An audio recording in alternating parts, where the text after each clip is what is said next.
Deuxième application qu'on voit aujourd'hui du calcul intégral et du calcul d'aire, c'est calculer l'aire comprise entre deux courbes. Donc on a déjà vu comment calculer l'aire sous une courbe grâce au calcul d'une intégrale qu'on va calculer en utilisant les primitives. Ici on va calculer maintenant l'aire entre deux courbes. Donc par exemple j'ai tracé ici la parabole d'équation y égale x carré, et puis la droite d'équation y égale x ici en vert, et je veux trouver ici l'aire qui est comprise entre mes deux courbes que je hachure ici. Donc comment faire pour calculer cette aire hachurée? Eh bien, ici on va voir la méthode en fait, dans ce cas très précis, on voit que la droite qui est en vert est au-dessus de la courbe qui est en bleu, ici, sur l'intervalle 0,1. Nous on cherche uniquement l'aire qui est hachurée ici sur l'intervalle 0,1.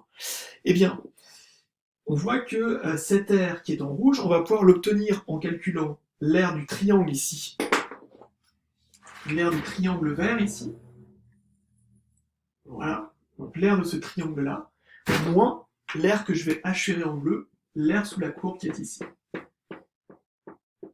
Voilà. Si je calcule l'aire du grand triangle vert et que j'enlève l'aire sous la courbe ici, il va bien me rester l'aire qui est hachurée en rouge. D'accord? Donc c'est ça la méthode, on détermine quelle est la fonction, quelle est la courbe qui est au-dessus de l'autre. Ici, la courbe qui est au-dessus, c'est la courbe verte. Et puis après, on va calculer bien, les deux aires. Ici, on va les soustraire. Alors, à quoi ça correspond l'aire qui est en vert ici? L'aire de ce triangle-là, on sait la calculer, mais ça correspond, si on l'écrit sous forme d'une intégrale, c'est l'intégrale entre 0 et 1 de x dx. La fonction qui est représentée, c'est x ici. Donc l'aire sous la courbe, c'est intégrale entre 0 et 1 de x dx. L'aire qui est en bleu, c'est l'intégrale entre 0 et 1 de x carré dx, puisque la fonction c'est la fonction carré. Et donc l'aire en rouge, finalement, ça va être, donc l'aire en rouge ici, l'aire qui est hachurée en rouge, ça va être égal à celle-là moins celle-là. Donc je vais l'écrire, c'est l'intégrale entre 0 et 1 de x dx moins intégrale entre 0 et 1 de x carré dx.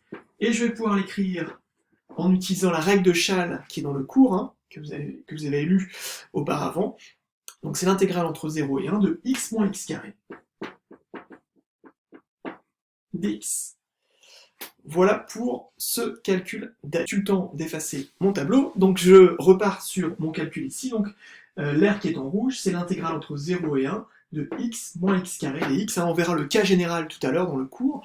Pour calculer l'aire entre deux courbes, on va calculer l'intégrale sur l'intervalle. Ici, l'intervalle c'est 0,1 de la fonction qui est au-dessus moins la fonction qui est en dessous. Donc ici, c'est x moins x carré dx. Alors comment on fait maintenant pour calculer cette intégrale? Eh bien, vous vous souvenez, on doit trouver une primitive de la fonction, ici entre 0 et 1.